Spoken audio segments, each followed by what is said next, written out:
Please welcome Dr. Michael O. Emerson to the stage.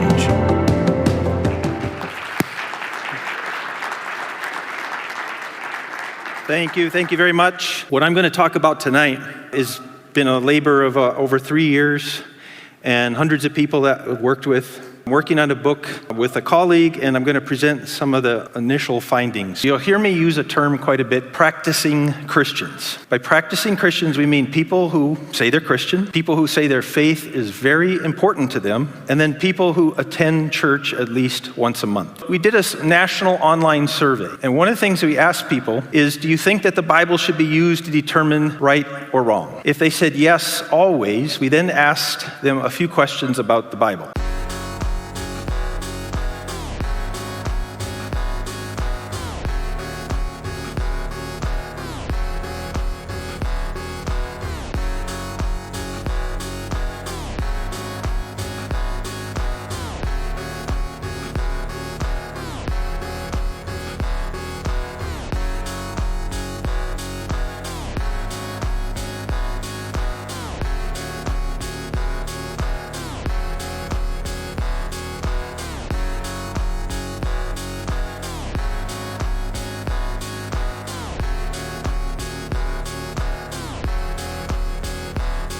And everything I've just shown you is not explained away by political affiliation. Oh, white practicing Christians are more likely to be Republican, for example. It doesn't matter. It's not explained by where they live in the country or by their age, by their education, by their income, their gender, or any other factors that we could look at. Only one thing stood out. Religious affiliation is what matters. So what's going on? We're arguing in this book that 2/3 of white practicing Christians are not following Christianity. They're following a different religion, and we're calling it the religion of whiteness. Okay?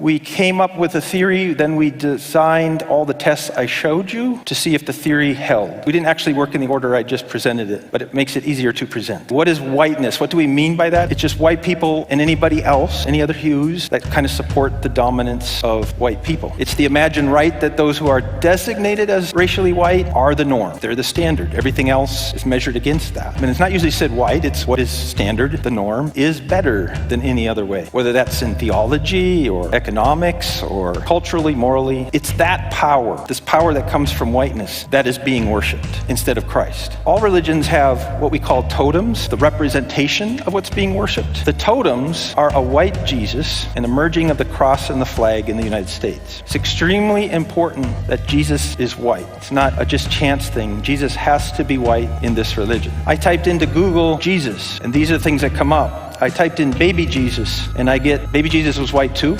And then a continual merging of the cross and the flag until they become the same thing. I proudly stand for the flag and kneel for the cross. They're put together. It says family, faith, friends, flags, firearms, 5 things you don't mess with. It has 6 beliefs, so let me point these out. Not surprisingly, it has a commitment to whiteness. That's fundamental. Second, that God is actually on the side of the dominant group. How do you know that God is on your side? Because he has blessed you, good jobs, good neighborhoods, good schools, rewards. Whiteness is universal. This might be the most important belief. Jesus we know is universal, and Jesus we know is white in this religion. Therefore, the universal is white, and the white is universal. So then you center white understandings, theology, values, and actions. And anything that isn't that is de facto inferior, and it is questioned, and it is challenged. White nationalism, we hear a lot about this in the news. God blesses the nation. And then finally, the doctrine of black inferiority. All others become othered with this belief. So 5 practices then that come out of this. One is a highly selective use of Christian biblical scriptures. We asked people in the survey if they didn't agree, why. For example, on welcoming foreigners, they would say, the Bible isn't talking about illegal immigrants. Now, we didn't mention that at all, but that's how they interpret it, and so they don't have to agree with the biblical verse because they predetermine what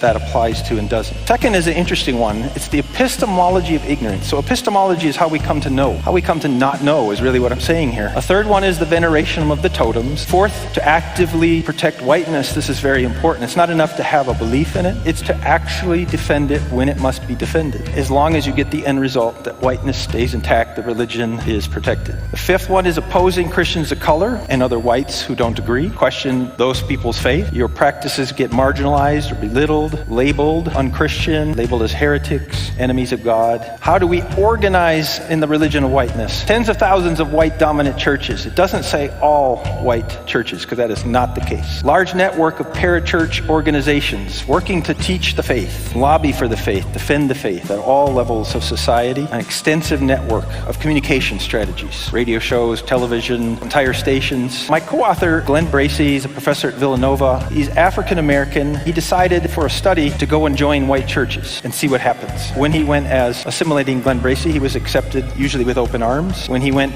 in the other way, he was always found ways to make him feel very uncomfortable and have him leave. He calls this race tests. He said he went to a Bible study in one church. They didn't know who he was. When they answered the door and saw he was black, they immediately say, "Oh, we thought you were white, but come on in." He was presenting himself as black Glenn Bracey. They decided to take a break about a quarter of the way through the Bible study, and they invited him to come down the hall, show him all the military people and their family, and they wanted to show him all the guns that they have and tell them how they know how to use these guns and use them off it. He clearly got the message, don't be here. So now what? Mass conversion. We're going to need a revival. Converting people from the religion of whiteness to Christianity. For lots of us, we might be in churches where there's a mix of people. So there's a mission field right there. I don't know of any more important mission field right now than this mass of millions upon millions of white Americans who may think they're practicing Christianity or may not. I don't know. We're trying to find that out. But to actually show them Christ. That's a mission field. Name it. It isn't that we got really bad practitioners of Christianity or really mean people who use Christianity wrongly. They're not Christian. Name it. Name it. It's the religion of whiteness. Call it out for what it is. We have to claim the followers of this false religion. And by the way, when did this false religion start? It came over, and it's just continued to grow. It's been with us since the founding of this country, converting the followers of the religion of whiteness, Roe, to Christ. Satan is manifesting in our country in this powerful, devious, harmful, hurtful way called the religion of whiteness. God is calling the American church to a reckoning. I have no doubt about that. Now is the time. Thank you so much.